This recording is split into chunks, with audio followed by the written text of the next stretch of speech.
sábado à tarde, né? Que a gente podia estar milhões de coisas para fazer em casa e a gente está dedicado a esse assunto tão importante.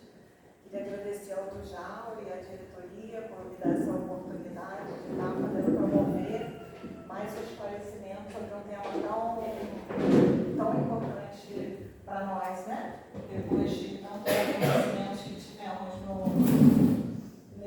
nesse tempo. Então, vamos lá. Meu nome é Joana Castro, eu sou psicóloga, sou neuropsicóloga também. Então, a gente hoje vamos falar um pouquinho, eu vou falar do breve roteiro para vocês, a gente tem um tempinho bom, mas reduzir, senão eu vou atrapalhar aqui o sistema da casa, a ideia não é essa. Então, eu vou falar um pouquinho sobre a base científica da depressão, a gente vai falar sobre as estatísticas do mundo, né? E vamos falar também sobre os nomes, porque a gente tem um péssimo hábito, né, de estar triste e falar que está deprimido, né? Todo mundo às vezes brinca com isso e é muito normal, muito comum. Então a depressão virou um estado de mal-estar. Então estar deprimido, né, não é um estado de mal-estar simplesmente, né? É uma doença psiquiátrica.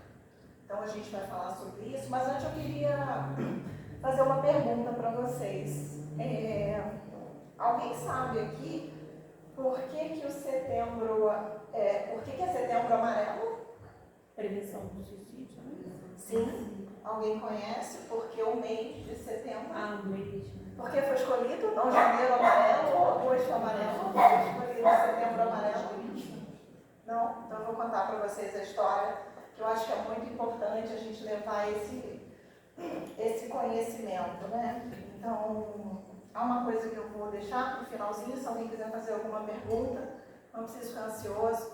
No final a gente tenta, se der a oportunidade, a gente tenta fazer as perguntas, as respostas para vocês.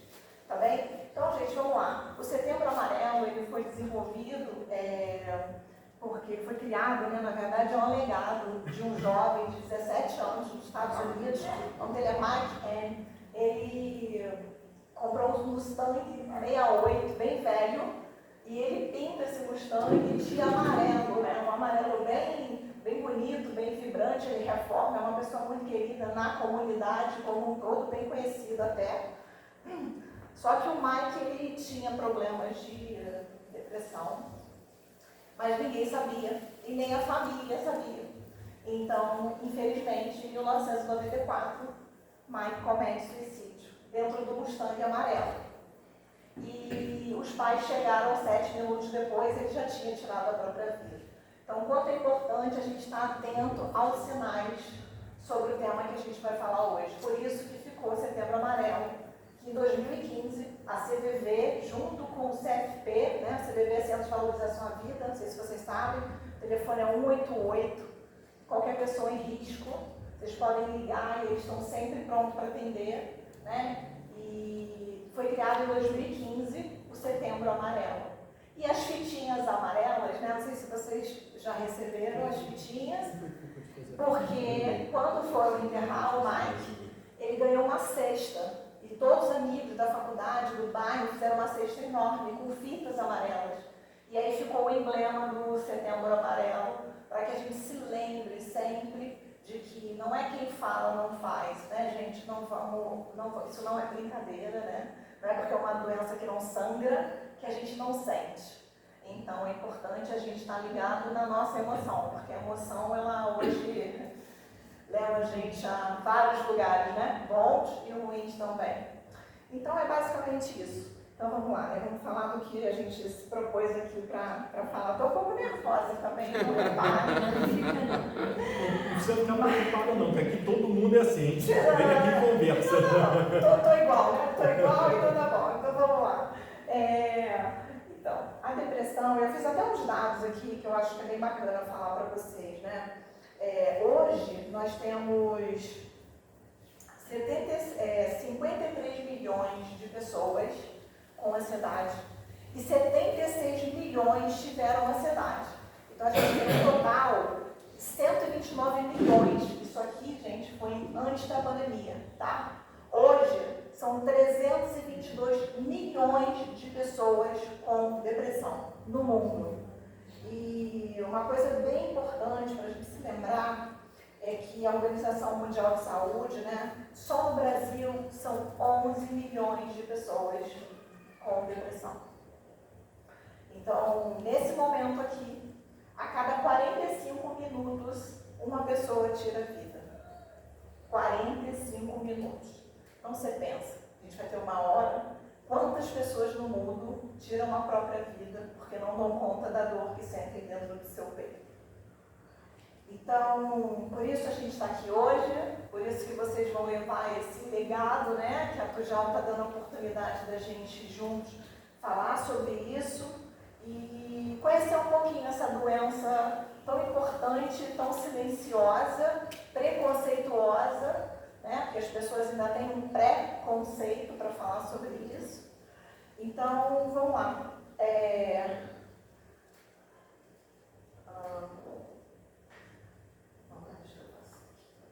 A depressão é um termo, né, que, na verdade, ela foi roubada da geografia, porque ela significa um afundamento mesmo. Depressão, não solo, sabe? Um buraco, um afundamento, uma queda de humor muito severa que traz muito prejuízo. Só que esse humor, gente, não é um humor que a gente fala de alegria ou tristeza também. É um humor que tem a ver com a energia e a sensibilidade do indivíduo. A gente está falando de parte cerebral, que sobe hormônio, desce hormônio. A gente não está falando de um dia feliz ou um dia triste. A pessoa fica completamente com aquele processo disfuncional. Então, ela não tem condição, ela está adoecida, né?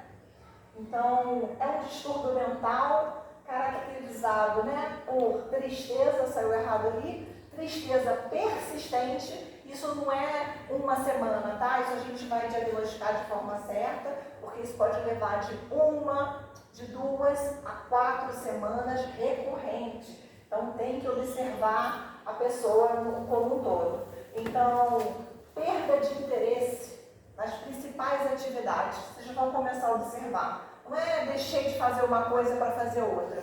O indivíduo começa a parar. Ele começa a deixar de fazer o que ele fazia rotineiramente e tinha prazer naquilo. Então, isso já é um sinal. Se vocês observarem, fiquem atentos. Né? Então, e começa a trazer prejuízo. Porque é como se o cérebro guardasse toda a energia para funções extremamente importantes. O resto a pessoa vai deixando. Vai deixando, a gente vai falar mais sobre isso, mas às vezes um simples banho a pessoa não consegue, lavar o cabelo, é bem terrível. Então, assim, a depressão, né, ela precisa ser encarada como uma doença mental e também não, porque para a gente não abrir o preconceito, por isso que eu botei que depressão tem cura sim. Então, a gente pode ajudar, a gente pode puxar esse familiar. Eu vou dizer para vocês como vai ser, as características que vocês vão precisar. Então, depressão não é ser louco, né, gente? Loucura é não procurar ajuda. Se eu tenho uma dor na coluna, eu vou em qual médico? No ortopedista. Se eu estou com depressão, eu vou procurar um psiquiatra, um neurologista, eu vou procurar um psicólogo para fazer uma avaliação. Eu preciso procurar um profissional de acordo com aquela demanda. Então, as causas possíveis, né? Ela inclui uma combinação de origens biológicas, psicológicas, sociais de angústias grave. E assim, a cada vez mais, né, a ciência está aí, graças a Deus por isso, evoluindo a cada tempo. E ela sugere, né, que os fatores, eles causam mudanças cerebrais. O indivíduo, ele sofre mesmo mudanças cerebrais. Então, se você olhar uma tomografia de um paciente com depressão e olhar uma tomografia de uma pessoa saudável, vocês vão perceber a diferença, a diminuição daquela área. Dá para ver muito bem. Então, hoje a gente já consegue, mas não tem nenhum exame ainda para identificar, além de um psicólogo e um psiquiatra. Tá bem? Então, ele afeta mesmo os circuitos neuronais. Então, o indivíduo ele fica completamente com baixa naquele neurotransmissor que ele precisa, que é a serotonina, a dopamina, uma série de questões que ele ou não recebe por algum fator importante, ou determinada coisa que a gente vai falar sobre as causas, né? Eu vou pegar olhar aqui uma colinha que eu fiz, que está muito melhor do que esse slide aí, e é o seguinte, as causas possíveis, né, gente, é o seguinte, pode ser por genética. Se eu tenho um pai e uma mãe depressivo, se eu tive um pai e uma mãe depressivo, eu tenho 2 vezes chances de ter depressão na minha família. Se eu tenho um pai, uma mãe e um avô ou uma avó de geração, eu tenho 3 chances. Então, a minha parte genética conta já 70% do processo. Então, quanto é importante a gente estar atento a isso. Mas isso não é uma profecia, gente. Eu acredito que a gente pode mudar as gerações, estamos aqui para isso. Então, eu tenho um familiar com depressão, eu posso ver como eu funciono, identificar e procurar ajuda rapidamente, ok? Então, a evolução, eu acho que ela está aí, nesse contexto, né, de você procurar ser melhor, né, que ontem, né? Acho que a régua de comparação é bem por aí, você com você ontem. Então, eventos como abusos, drogas, álcool, eventos traumáticos, perda de emprego, traições, separações, não tem como a gente medir, fulano, por que você está passando isso? Você é tão pouco, fulano perdeu 2 filhos ali, gente, não importa. Cada organismo é único, então cada ser sente de uma forma diferente. Eu não sinto igual a você, você não sente igual a mim. Então a gente precisa se respeitar e abrir empatia nesse sentido, para olhar o outro com esse amor, né? Eu acho que a gente precisa de amor. Eu falo muito isso no meu Instagram lá, o amor com estranhos. Se vocês quiserem abrir o Instagram, tá ao vivo aqui a palestra, quiserem mandar para alguém, tá? Então isso aumenta o risco, né, gente, de suicídio, porque as pessoas não têm informação. E às vezes, sem perceber, a própria família ignora o fato. Então a gente precisa estar atento. A gente sai de casa, às vezes a gente tem trabalho, a vida é corrida e a gente nunca tem tempo.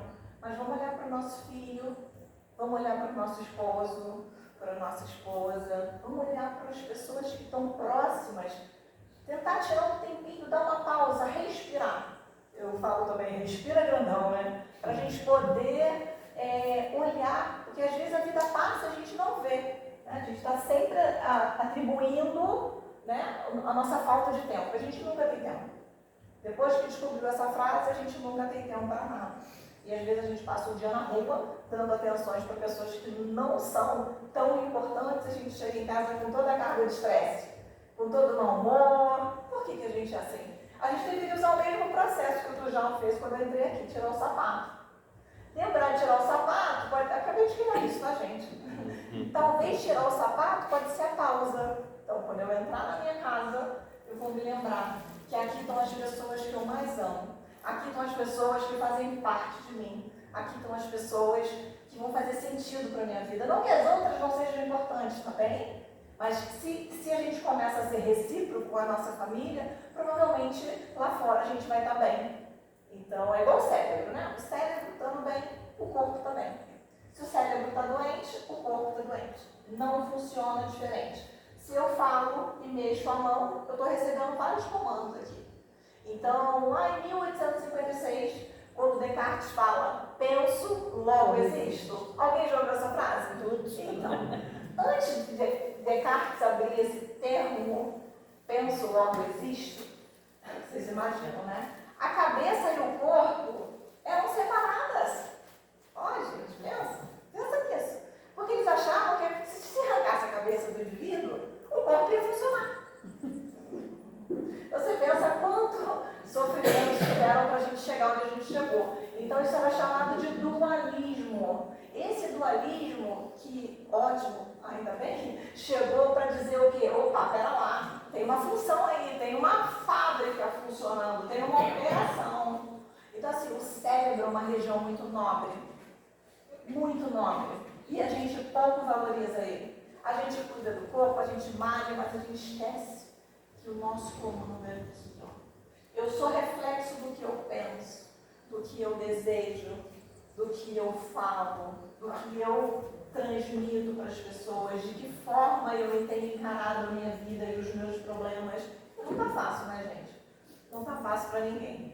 mas estamos aqui para evoluir, superar, respirar e continuar. Não é isso? Não podemos abandonar. Então, quanto é importante esse dualismo para a gente poder entender que sem a saúde mental a gente não funciona. A gente não funciona. Então, a saúde mental ela deveria ter uma base muito forte para as pessoas, devia ser ensinado na escola, né? Esse cuidado de você, para que você comece a se autocuidar, prestar atenção no que fala, no que pensa. Sem tem problema realmente está fazendo sentido para você. Então, vamos lá. Eu falo muito, tá, gente? Eu nunca vi uma psicóloga falar tanto. Eu falo pra caramba. Sentimento, vamos lá. As principais características para vocês estarem atentos, tá? Não vamos diagnosticar não, hein, gente? Vamos chegar em casa e falar, eu tenho isso que eu também tenho, eu também tenho. A gente tem um livro chamado DSM-5, que é a Bíblia, né, da psiquiatria. Se a gente ler aquele livro lá, todo mundo aqui vai ter, inclusive eu. Então, não vamos ler. Isso aqui é só para a gente ter uma ideia. Mas quem vai diagnosticar vai ser o médico, tá? Isso é muito importante. Então, a gente vai perceber uma depressão, né? Aqui eu botei 14, um sentimento de tristeza. A pessoa não sabe explicar. Geralmente ela fala, eu não sei o que está acontecendo comigo. Mas até ela falar isso, ela vai demorar bastante também, porque ela sente muita vergonha. Ela sente muita vergonha de falar sobre isso. Então vamos lá. Sentimento de tristeza e pesar é terrível. Ela sente uma tristeza constante e um pesar gigante no peito. É aquilo que eu falei, perda de interesse e total perda de interesse em atividades que eram consideradas naturais. O indivíduo levantava, forrava sua cama, tomava seu café, e de repente você começa a observar que nem o café da manhã ele toma. De repente ele se arruma, troca o tênis errado. Então, alteração do sono, tá? Insônia ou excesso também. A pessoa pode começar a dormir muito por causa dessa falta de energia que ela vai sentindo no decorrer do processo. Então, se eu estou doente, o meu cérebro faz o quê? Lembra que ela é a máquina mais potente? Ele vai guardar você. O nosso cérebro é desenvolvido para nos manter sempre em segurança. Sempre, de qualquer forma. Se eu vou tropeçar, ele pode botar a parte motora para agir, para te proteger no teu braço. Você vai quebrar o braço, mas não vai quebrar a cabeça. Então, ele vai sempre criar um modo para que você se machuque menos. Também tem as autossabotagens, né? Então, vai ser para outra palestra. Então vamos lá, aumento é perda, né? Geralmente a perda de peso ela é mais significativa, tá? Do que o ganho de peso. Geralmente a pessoa começa a perder o apetite, não tem vontade de comer, fala que faz um bolo aqui na garganta e não desce, até aquele alimento que ele comia com frequência, que ele gostava, ele começa a dizer que não tem apetite. É como se o organismo precisasse de muito pouco para viver. Então, quanto menos eu como, menos energia eu tenho e eu vou me abandonando. Então, pessimismo é ótimo. Pessimismo obsessivo relacionado a acontecimentos negativos com pessoas e familiares. Não sei se vocês já observaram, né? Aquela pessoa que tem medo. Se minha mãe sair, pode bater o carro, pode cair do ônibus. Geralmente os pensamentos eles são totalmente disfuncionais e bem negativos em relação ao mundo, né? E pessoas próximas. Então eu começo a abrir o meu sistema do medo. É um medo constante. Eu tenho medo de tudo. E aí eu começo a funcionar através do medo e da angústia. Tudo que eu penso, eu tento pensar positivo, mas é como se não ligasse, sabe? Como se fosse um sinal. Meu cérebro não vai. Então é bem importante aqui a gente prestar atenção nesse pessimismo aqui quando a gente está conversando com alguém, algum amigo, ele começa a relatar, né? Bastante fatores negativos e você sabia que ele não era assim. Então, algo pode estar errado aí. Então, sentimento de desesperança e impotência. O deprimido, ele se sente completamente impotente, porque ele tem vergonha de falar, ele tem vergonha de ser julgado, porque ele não sabe explicar o que ele está sentindo. Ele não consegue fazer essa identificação. Então ele sofre muito. Porque ele pode ser um desgosto, ele pode ser aquele, sei lá, filho não desejado, já teve um problema no trabalho, como é que eu vou falar para minha família que eu estou com depressão? Então ele começa a se abandonar. Então é bem importante aí a gente estar atento e ele fica impotente no processo. Por isso que a gente tem que buscar ajuda o mais rápido possível, tá? Então ele também vai apresentar uma labilidade emocional, né, gente? O que é uma labilidade emocional? É aquela pessoa mais sensível, que começa a chorar com facilidade. Às vezes você nem falou nada, você esqueceu de tirar o sapato, e a pessoa já está sentida, chorando, ela está sensível, sabe? Como se ela já tivesse ferida e qualquer coisa que você falou abriu o gatilho da tristeza maior. Então ele já sente muito fora do lugar. Então, isso já é o para a gente estar atento no choro fácil. Atividade motora mais lenta, geralmente é mais lenta. Mas não se enganem, o depressivo hoje não é aquele carinha que fica dormindo o dia inteiro. Ah, tá depressivo porque dormiu. Não, gente, não é isso, tá bom? A depressão hoje, ela tem ela também atualizou para o 2022. Então, ela hoje funciona com outras características. O depressivo, ele pode funcionar. Ele só não vai ser produtivo e vai ter grande sofrimento nas questões que ele se envolver. Mas ele vai funcionar. Então, ele pode estar mais agitado, um pouco hiperativo, fazendo tudo, derrubando tudo também. E você vai observar essa irritabilidade constante. E, vamos lá, perda de energia, né? Muito cansaço. O indivíduo não come, não dorme, pensa o dia inteiro. Então a nossa máquina está cansada. Se eu fico com um pensamento acelerado, como é que funciona isso? Imagina, né? Eu não descanso. O sono, ele tem uma função extremamente importante, né? Que ele refaz todo o nosso sistema. Quando a gente dorme, né, o nosso organismo, ele se organiza. Então o sono é importante.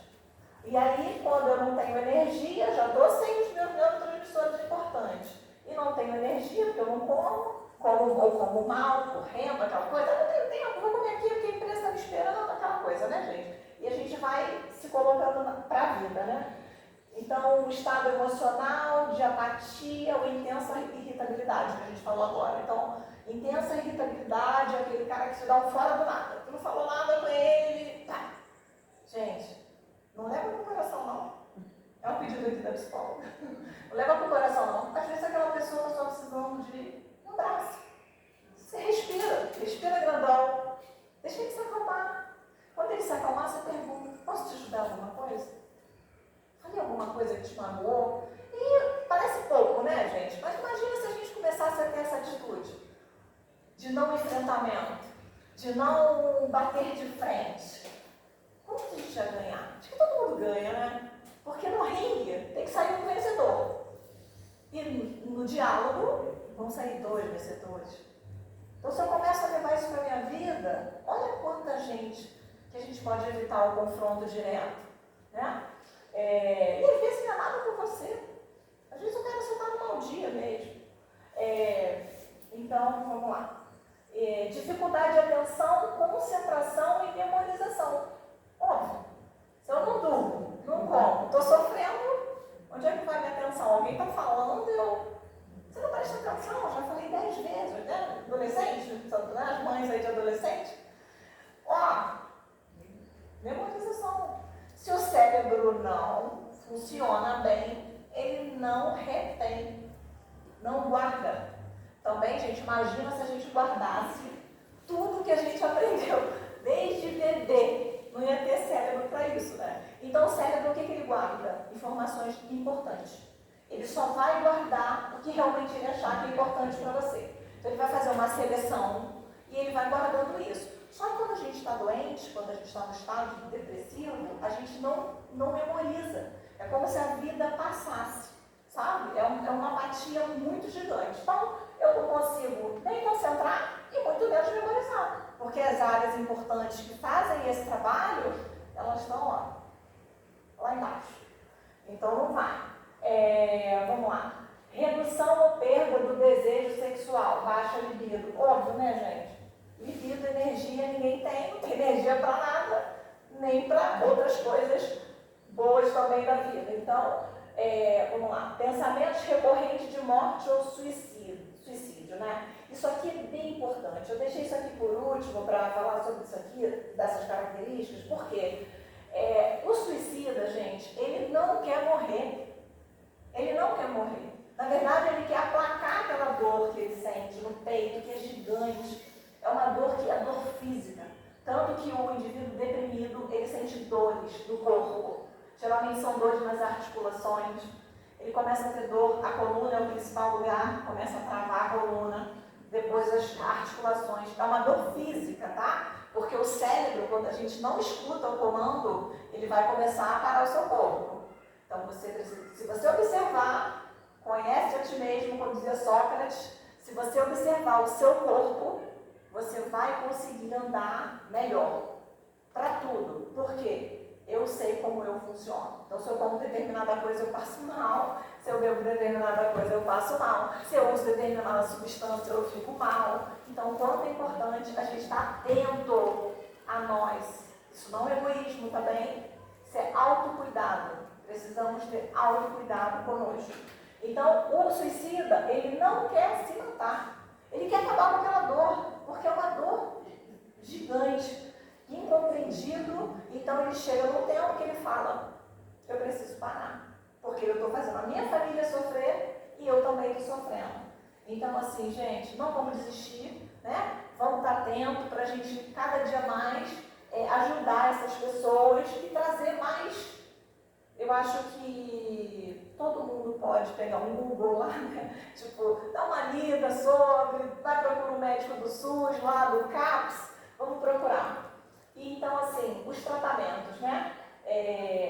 Eu também acho, sabe, que não é só o medicamento. As pessoas falam, mas eu vou ter que tomar um medicamento, Joana. Eu vou tomar um medicamento a vida toda. Eu vou fazer uso de tarja preta. Eu não sou maluco. Não é isso que a gente escuta? Não, psiquiatra é médico de maluco. Deixa eu correr aqui que meu horário está apertado.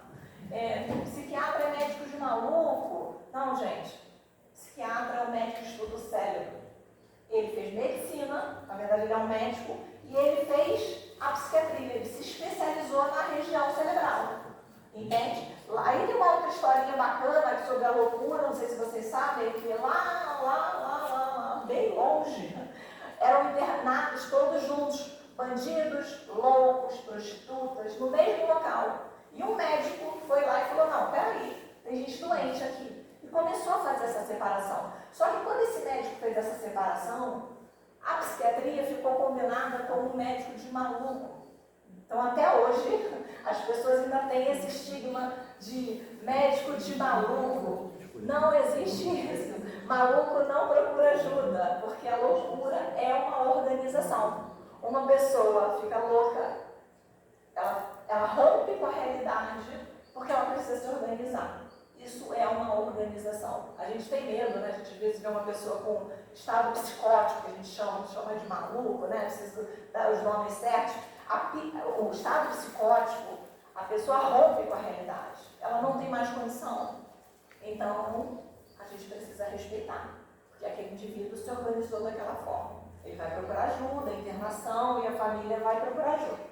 Então, vamos lá. Os tratamentos, né, inclui, basicamente, primeira coisa que eu acho, como psicóloga, é a gente aceitar.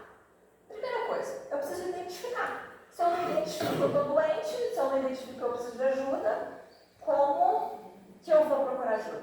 Então, eu preciso identificar, preciso aceitar, querer né, entender aquilo e falar, caramba, eu posso ser melhor que isso. Eu sou melhor que isso. Buscar ajuda, se não consegue sozinho, busca parentes, família, amigos, né? E aí pode procurar uma psicoterapia, que é com a psicologia, né? E existem outros eletroconvulsivos, outras formas que, para quem tem depressão muito, muito grave. Então, tem solução, né, gente? E às vezes os dois. Vai ter que tomar remédio, vai ter que fazer terapia também, tá? Então vamos lá, as pesquisas, né, que eu falei agora, elas já estão normalizadas hoje, você já tem, né, os remédios específicos ansiolíticos para cada coisa. Para ansiedade, para depressão, ansiolítico para dormir. Mas vamos ver se a gente realmente precisa, né? Vá no médico, não fique se medicando sozinho. Ah, porque meu vizinho toma. Eu vou tomar também. Não, gente. Cada organismo é um organismo. O seu vizinho funciona de uma forma e para você vai funcionar de outra. Tudo que eu ponho na minha boca, que eu faço a digestão, vai ter efeito colateral. Nada vai para o pé sem nada. Não existe essa função. Então é bem importante saber o que vocês estão tomando, se não estiver de acordo com a bula do seu médico, tá? Então os tratamentos incluem lá psicoeducação, fototerapia, terapia familiar, terapia comportamental e psicoterapia. Os medicamentos, né, que eu falei para vocês, que é um inibidor seletivo de recaptação de serotonina, antidepressivo, ansiolítico e antipsicótico. Mas aí só o psiquiatra vai poder fazer lá as testagens e junto com o psicólogo para chegar ao diagnóstico, tá bem? Não podemos e não devemos, gente, diagnosticar, por favor. Quando alguém vier, você acha que eu estou com isso? Você fala, olha, não, eu não fiz medicina. Então, a gente procura ajuda junto. Acho que é uma boa forma.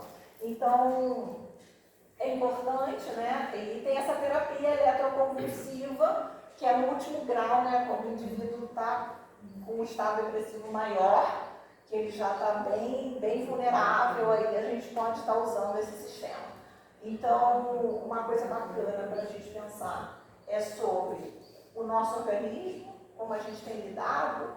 Quando a gente não está bem, a gente não está deprimido, às vezes a gente só está no mal-estar e num dia ruim. Às vezes a gente só está mal-humorado porque está sem dinheiro mesmo, a gente só está mal-humorado porque levou uma bronca, porque cometeu um erro no trabalho, que chegou atrasado aqui no Tujal, e o Carlos Alexandre lá deu um pega, entendeu? Então, assim, essas coisas, né? E eu acho que eu já falei demais, né? Vamos... Eu queria fazer uma pergunta para vocês, acho que já até acabou aqui os meus slides, eu estou preocupada com o tempo, né? Então, vamos lá, eu falei agora do termo deprimido, né, do vocabulário, as pessoas usam isso como estou triste. Tristeza não é depressão, tá bem? Depressão é uma coisa, tristeza é outra. Eu posso estar triste porque meu pai morreu, mas eu não estou deprimida, eu estou de luto, são coisas diferentes. Eu posso desencadear um episódio depressivo durante o meu luto? Posso. Por quê? Porque eu já tenho uma tendência e aquele evento foi muito traumático. Então, você vê que uma coisa é vamos lá, 6 meses, 1 ano do luto. Se a pessoa prolonga esse luto, a gente precisa estar atento. De que forma que esse luto bate para aquela pessoa, tá? Então, isso é bem importante a gente estar atento a isso aqui. Estar triste de mau humor não é estar com depressão. Então, vamos usar os termos certos, para que as pessoas comecem a entender. Então, esse estar deprimido, né, ele tornou até brincadeira. A gente às vezes até brinca, né, com as pessoas sobre isso. Tanto quanto o Alzheimer, a gente esquece e fala, tá com Alzheimer, né, gente? É uma doença gravíssima, seríssima, que a gente não devia nem falar para não chegar perto, né? Então, vamos lá. E aí, assim, eu gosto muito, né, a minha abordagem vai muito pelo acolhimento. Então eu gosto bastante, eu acho que enquanto ser humano a gente é todo mundo igual. Eu não tenho nada diferente de vocês. A CPU aqui é igual de todo mundo. Entende? Os mesmos tópicos que eu tenho aqui, hipocampo, córtex pré-frontal, tudo vocês têm. Todo mundo igual. Eu estudei por uma coisa, vocês fizeram outra. Então somos iguais na nossa natureza, tá? Enquanto seres humanos. Então, eu falo que quando você pratica empatia, né, você mostra para a pessoa depressão que não julga ou subestima a condição dela. Então, se você perceber que alguém está passando por um momento difícil, diga para ela, eu entendo o que você está passando, eu entendo e eu estou aqui para você. Gente, às vezes não vai sair nenhum som, tá? É bem estressante, às vezes é mais estressante quando a gente pergunta, porque o indivíduo não fala. É uma angústia gigante. Deixa. Esse efeito que você fez, pode ter certeza que se eu entendo que você está passando por um momento difícil e eu estou aqui para você, é um abraço. Isso é um abraço, gente, pode ter certeza. É bem angustiante, porque a pessoa às vezes não responde e qual a mania que a gente tem? Querer resolver o problema do outro. Então eu quero puxar antes, ele não está preparado. Vamos devagar. Vamos acolher, vamos melhorar as bases. Quando ele estiver pronto, ele vai levantar. Ok? Então assim, nunca faça ou diga para um deprimido. Nunca, gente, nunca. Comparar a situação dele com outras pessoas. Eu vou correr aqui um pouquinho, tá? Pedir para ele olhar pelo lado positivo. Gente, alguém com depressão consegue ter um lado positivo? Não sabe nem o que está fazendo da vida. Ficar perguntando à pessoa o que tem de errado com ela. Insistir para ela simplesmente seguir em frente ou sair dessa que vai passar. Ah, gente, vamos lá, né? Vai passar isso aí, levanta. Que saco você. Falar ao deprimido que não pode fazer nada por ele. Nossa, gente, isso deve ser uma dor, né? Imagina, alguém falar para você, se coloque no lugar agora, eu não posso fazer nada por você. Deve ser bem ruim, né? Então, condenar os tratamentos e estigmatizar as terapias. Às vezes, na própria família, isso é estigmatizado. Vai para terapia? Isso é coisa de doido. Você está doido? Está maluco? Eu tenho paciente que não fala para a família. Caramba, acho que agora a família acabou de descobrir. Não, brincadeira. Eu tenho paciente que não fala para a família que faz terapia. Gente, terapia é luxo. Terapia é para poucos. Se puderem, façam. Eu faço, é uma delícia. Alguém poder falar com alguém que não vai me julgar, que vai me ouvir, que vai me abraçar com o ouvido, né? Então, olha que delícia. Vamos lá. Culpar a pessoa por estar nessa condição. Olha isso. Você é pago, você procurou isso. Gente, olha que terrível. Ficar brigando ou pedindo para a pessoa simplesmente ser feliz. Ele acordou lá no lugar dele, foi trabalhar, voltou triste, 1, 2, 3, 4 semanas, eu estou lá. Você vai continuar assim? Quando é que você vai ser feliz? Estou de saco cheio de você. Então, assim, vamos ter mais amor e acolhimento. E outra coisa, né? A depressão pode voltar? É o que eu falei, o episódio pode se repetir sim, gente. A gente não sabe qual evento que a vida está em movimento, né? Como diz Freud, estamos sempre implicados em alguma questão da vida normal. Às vezes a gente atrasa a net, atrasa a light, ou acontece algum problema, o pneu do carro fura, enfim. Então, segundo especialistas, a reincidência de um episódio pode ocorrer sim. Dependendo do evento, né, que a gente tem, como perda de emprego, separação, um luto que você não esperava, perder alguém querido, pressão no trabalho, estresse contínuo, gente, fica atento nisso aqui, ó. Estresse contínuo. Eu tenho recebido muitas pessoas que estão passando por síndrome de burnout, que é a síndrome do trabalho, estresse contínuo, pressão contínua, a gente não dá conta. Então, e os traumas em geral da vida, que são decorrentes, que a gente às vezes acontece.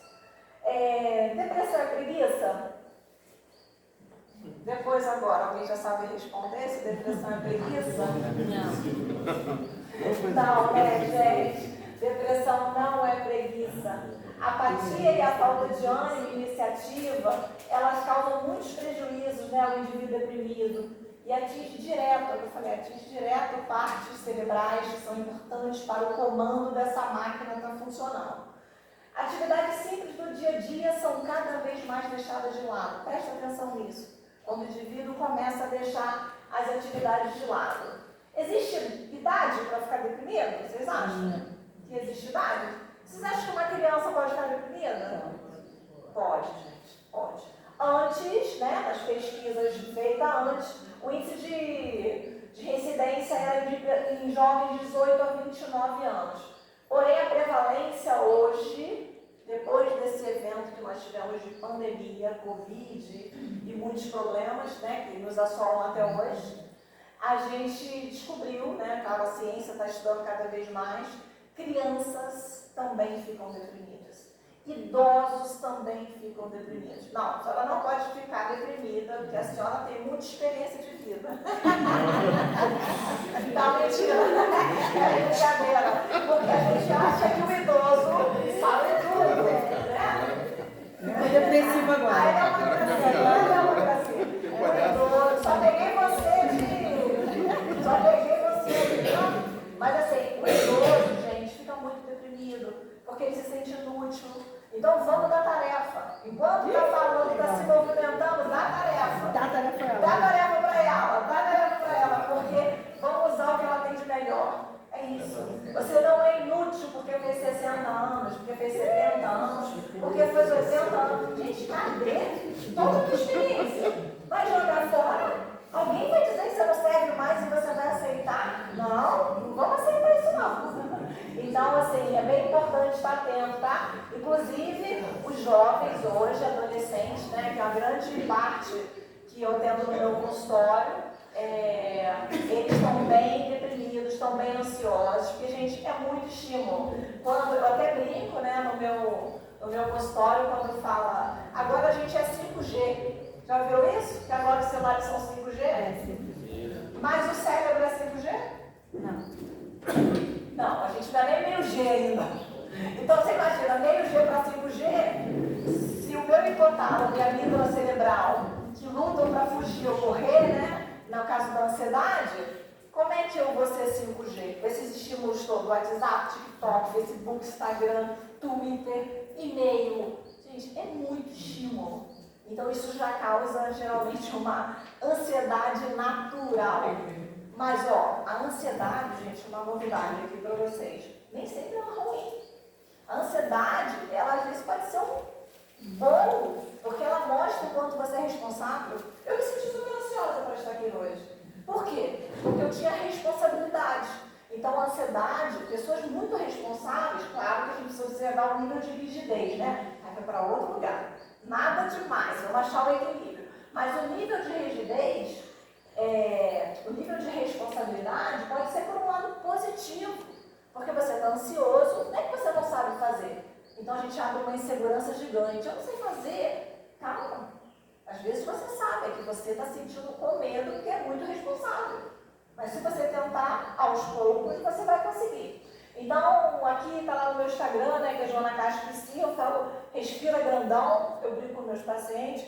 Respirar grandão não vai dar para a gente fazer hoje a respiração, vai ficar para outro dia, mas depois eu ensino para vocês. Calma na alma, né, que é um termo da psicologia usado por Freud, porque a alma, antes de a gente entender, né, a espiritualidade assim, dessa forma hoje, como um todo, Freud achava que psique era a alma.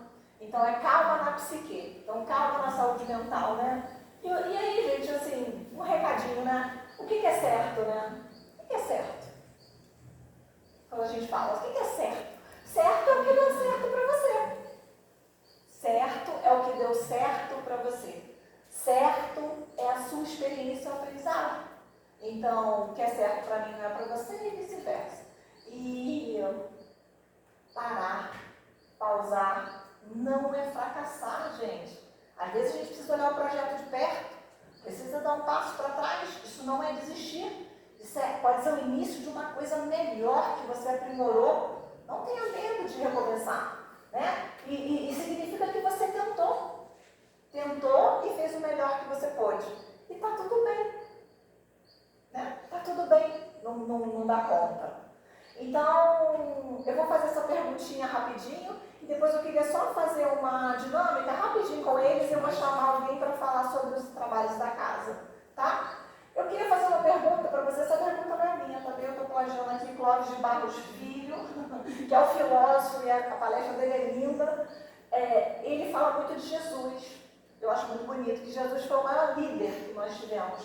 Né? Jesus pregou o amor. E quando a gente se distancia disso, a gente fica fragilizado, sem conexão. Então, o amor constrange sempre, né? Como dizia Jesus. Jesus falava que o amor vale mais que a vida. Então, o Clóvis de Barros sempre pergunta, né? E eu gostaria que vocês fechassem o olho, bem minutinho só, e pensassem. Agora, eu vou fazer a pergunta. O que a vida tem que ter para valer a pena para você?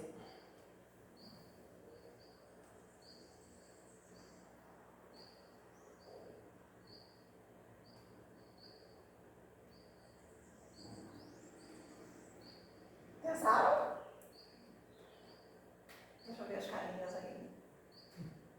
Como é que ficaram as preocupações? Ficaram aonde? O que a vida tem que ter, gente, para valer a pena? Percebem que a gente precisa de muito pouco para ser feliz? Isso não é apologia, tá bem? Isso é um fato.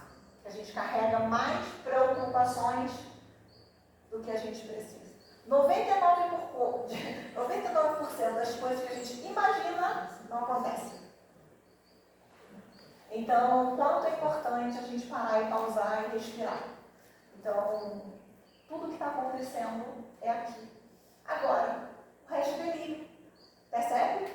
Eu deliro que hoje, daqui a pouco, eu vou estar na minha casa. Mas eu não sei. Eu posso parar ali na Tia Penha com meu pastel, pegando meu carro, vai estar furado também. Então, eu posso cair ali, a gente não sabe. Alguém pode convidar para tomar um café na casa e eu vou lá, entendeu? Essas coisas. Então, o quanto é importante a gente entender ficar no momento presente. Aprenda a ficar aqui. O que é isso? Passado já passou, ok? Para que eu vou trazer aquela marca? Gente, a gente está guardando nem dinheiro. Vai guardar nada para quê? A gente está guardando nada. Não estou podendo. Não vamos guardar nada. Passou o passado. Futuro. Não sei. Alguém sabe? Tem certeza que vai acontecer quando sair daqui hoje? A gente imagina, né? Eu imagino o quê? Então, gente, o que é o presente? Quando eu vou a uma festa, eu dou o quê para a pessoa? Presente. Presença. Estou aqui, ó. Então, estar aqui. Isso faz o nosso organismo acalmar. Se eu estou aqui, pensando na minha casa, eu não consigo estar aqui com vocês. Então, o quanto a presença é importante. Eu acho que não vai dar para falar as características, né? Não, mas vai mais um pouquinho. Vai? Então tá, rapidinho. Como sair dessa, né? Como sair dessa, já falei um pouco. Gente, não se isole. Se sentiu que está mal, peça ajuda, né? Tente não se isolar. Você não é o único a passar por isso. Milhões de pessoas, como eu disse. Só 322 milhões de pessoas. Pensa, aqui no Brasil 11 milhões de pessoas passam por isso. Então, vamos construir uma rede de apoio, pedir ajuda, vem aqui no Tujal, quem tiver oportunidade, traz seu vizinho, procura ajuda, me liga, me procura, me manda direct, procura algum médico. A gente, quando quer uma coisa, a gente consegue. Então, não tenha pena de si mesmo, somos produtos exclusivos. Você sabe disso? Vocês sabem disso? A gente é tão exclusivo que a gente tem as próprias digitais. Já pensou nisso? Olha para a mão de vocês agora. Se a gente tirar a digital aqui, cada um tem a sua. Olha que delícia isso. A gente tem uma parte maravilhosa da vida. Né? Então a gente é exclusivo como a natureza. Então, você é melhor que tudo. Você é o mais importante que tudo. Então não tenha pena de ser. Procure um médico, faça psicoterapia, fale bastante. Reduza o seu estresse ao máximo. Faça atividade física. Joana, eu não tenho dinheiro para pagar academia. Caminha na rua. Troca o tênis até o ponto do ônibus. 7 minutos. Eu proponho todo mundo a caminhar. 7 minutos de manhã. Ou à noite, quando chegar do trabalho. Está estressado? Eu brinco com meus pacientes. Pula no tênis. Pula no tênis e sai. Pula no tênis, sai de casa. Porque eu me acalmo. Eu acalmo meu sistema nervoso. Eu me tranquilizo. Entende? Então, a atividade física é o que gostar. Eu gosto de dançar. Dança. Eu gosto de malhar, malha. Eu gosto de hip hop, faça. Eu gosto de pular corda, pule no seu quintal. Gente, não tem desculpa. É importante. Esse remedinho que vocês vão tomar para a ansiedade, o seu corpo vai reproduzir. A serotonina, ela é liberada quando eu faço atividade física também. Eu libero endorfina. Então, eu melhoro o meu sistema de bem-estar como? Fazendo atividade física. Eu até falo com os meus pacientes também, que é isso. Eu falo, já tomou seu remedinho hoje? E aí eu vou falar que minha paciente vai reconhecer. Eu tenho uma paciente que ela tinha um pânico tão grave, gente. Ela tomava mais de 14 medicamentos. Já tinha passado por vários psiquiatras. Hoje ela está 2 anos comigo, ela não toma mais nenhum medicamento. Só que a gente criou um sistema ali. Foi bem difícil, mas a gente conseguiu, que o sonho dela era tirar os medicamentos. Ela continua ansiosa, que o sistema é dela. Porém, gente, ela corre. E ela brinca. O dia que eu não corro, eu não posso conviver em sociedade. Olha como conhece-me a ti mesmo, faz toda a diferença. Se ela não se conhece, ela continua no sistema embolado. Então, correr faz para ela funciona como um medicamento. Melhorar os seus hábitos alimentares. Gente, comer açúcar, tomar café, Coca-Cola, mate, vários alimentos gordurosos. Quando à noite o nosso organismo tem que descansar, eu estou enchendo a pança, né? Aquela coisa boa, estou comendo um monte para relaxar. Passei o dia estressado, trabalhei um monte, agora eu vou recompensar o meu sistema. Então eu vou comer mesmo. Eu vou comer só isso aqui, só esse saco de batata. Desse tamanho. Gente, eu também sou assim, às vezes, sabe? Então, eu vou comer um chocolatinho. Eu vou tomar uma cervejinha, alguém falou a cervejinha. O álcool não é o meu companheiro, mas todo dia? Não, né? Todo dia não, né? Então tá bem, ok, tudo bem. Mas assim, tudo desequilíbrio é ruim, né, gente? Então o alcoólatra não é aquele que não, ele bebe todo dia. Não é de cair, não, mas a pessoa que cria o hábito de bebida alcoólica constante precisa estar atento. Então assim, não se medique, não se automedique. Só falar uma coisinha aqui importante, o hábito alimentar, ele está ligado, né? Porque assim, a depressão ela está ligada, que é um dado importante, diretamente com o intestino. Se o meu intestino não funciona bem, olha como eu como mal. Se eu não durmo, não vou ao banheiro, eu posso ter problema. Porque quem sobe serotonina e dopamina é o meu intestino. Por isso que as pessoas brincam que o cérebro, o intestino é o segundo cérebro. E é verdade isso, gente. Então, precisamos cuidar da alimentação, ok? E não precisa gastar muito não, porque o hortifruti não é tão caro assim, né? Os legumes são baratos. Mas a gente compra o que está na época. Vamos para a natureza, o que está na época. O que está na época? Vamos comer o que está na época. Caso não seja que mais está Então, esse é um assunto polêmico, né? Tome os medicamentos de forma correta. Isso é bem importante, que a gente entenda, gente, que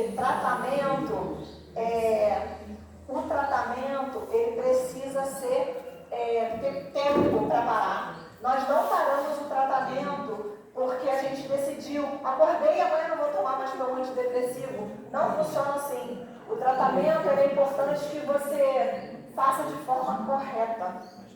De forma correta, para quê? Para que faça efeito. Se eu faço uso durante o médico vai dizer 6 meses, são 6 meses. Eu estou bem com aquilo. 1 ano é 1 ano. Então não posso interromper, até porque o desmame traz efeito colateral. Então precisa estar atento. Aprender a lidar com os pensamentos negativos. Quando eu falei aqui do sacolão aí, todo mundo já abriu a janelinha do sistema negativo. Vamos pensar o que a gente vai comer, o que tem promoção aí. Compra o que está em promoção. Compra do dia lá. Qual é o legume que está em alta? Né? Vamos comer. Batata inglesa. Batata inglesa? Não, que tem alta, que ela falou que é do dia, tá barato. Então assim, gente, estou brincando, mas o pensamento negativo, ele rouba o nosso sistema positivo. Ele não consegue achar uma saída. Quando eu estou com um problema, eu fecho as minhas janelas, todas. Eu acho que não tem possibilidade, acabou, não tem mais jeito. Gente, respira, não. Calma, tem solução. Vai ter, de um jeito, pode ser, aí não é ideal que você planejou, mas pode ter outra forma. Sempre vai ter um plano B. Vamos achar o plano B. Então, não procrastine, que é o tênisinho de manhã, anda aquela caminhadinha, 7 minutos, vamos tentar ir à noite, pega a esposa pelo braço, leva, a esposa pega o marido, leva o filho, leva o cachorro. Quem tem cachorro aí? Leva o cachorro para passear. O cachorro é aliado da terapia. Então, assim, cuide do sono, gente. O sono é importantíssimo. Quem não dorme, desregula todo o seu organismo, tá? Exercitar a gratidão. Eu adoro isso. Mas não é a gratidão gratidão, vocês estão pensando gratiluz, que o povo está falando por aí, não, gente. Gratidão por você. Sempre agradeça por algo que aconteceu de bom. O que significa isso? Eu estou dizendo para o meu cérebro que eu também sou capaz. Eu estou validando algo que eu fiz. Então, se eu tenho uma rotina de manhã e eu cumpro aquela rotina, gente, isso não é besteira. E a ideia que a gente tem é que é tudo besteira. Não. Se você conseguiu, acordou, abriu seus olhos, se movimentou com a melhor perna que você tem, que é sua, o melhor braço é seu, você é gordo, você é magro, não sei, mas é seu corpo. Você levantou, forrou sua cama, fez seu café da manhã, tinha algo lá, pode não ser aquele pão maravilhoso, mas tinha um pãozinho lá que a gente põe na sanduicheira, não importa. É seu, é sua rotina. Abraça isso. E aí você vai dizer para o seu cérebro que você é capaz. Você começa a se apropriar da sua vida. E não importa qual seja a tarefa. Se é varrer, se é sair para trabalhar, se é cuidar dos filhos, a sua função é importante. Faça isso e diga para o seu cérebro isso, para que ele comece a fazer as pazes com você. Desenvolva a sua espiritualidade, né? Cada um na sua. A fé, ela estrutura a gente, quanto é muito importante também. Nesses momentos, principalmente de depressão, as pessoas precisam da espiritualidade.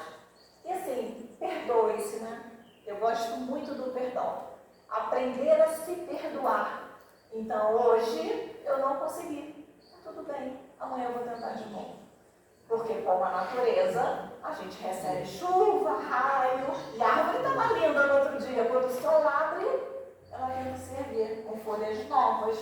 E nós deveríamos seguir o mesmo padrão. Então, assim, vamos tentar se livrar. Lembra do dinheiro, que ninguém está guardando dinheiro? Para que vai guardar amargura, ódio, raiva? Daquela tia que lá no Natal falou um negócio que o peru ficou ruim, e até hoje eu odeio aquela tia.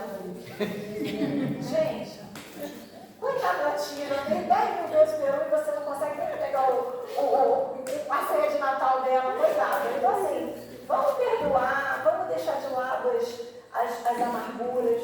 E assim, o mais bacana, né? Não desista de você, né? Que a sua vida importa sim. Eu já falei aqui, né? Você é uma pessoa maravilhosa, exclusiva, e não perder esse poder que a gente tem de amar. Não sei se vocês sabem, nós somos os únicos animais, né, mamíferos, que temos um poder maravilhoso que é da imaginação. O pato, ele acha que é pato, ele só sabe patear lá, nadar. A gente não. A gente quer subir na árvore, a gente quer nadar lá no fundão do oceano, a gente quer subir geleira. Então a gente imagina demais.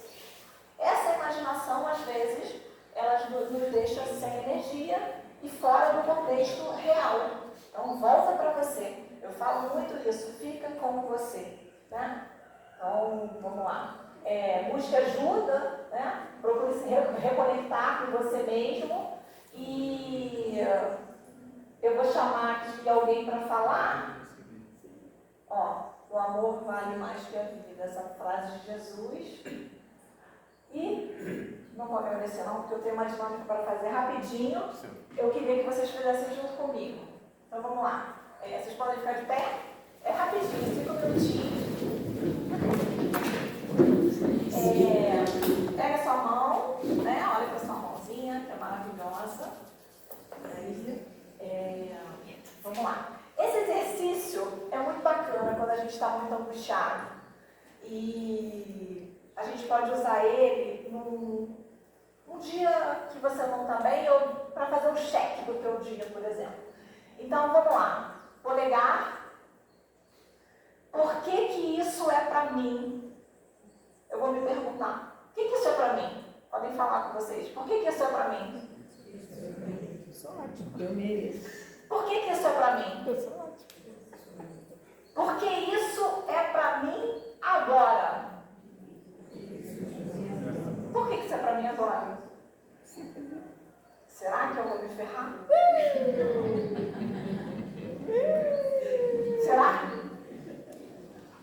Será que eu posso confiar? Que dedo é esse? Da aliança, dos pactos. Será que eu posso confiar? E aí, viu o dedinho melhor escolha que eu vou fazer. Ok? Obrigado.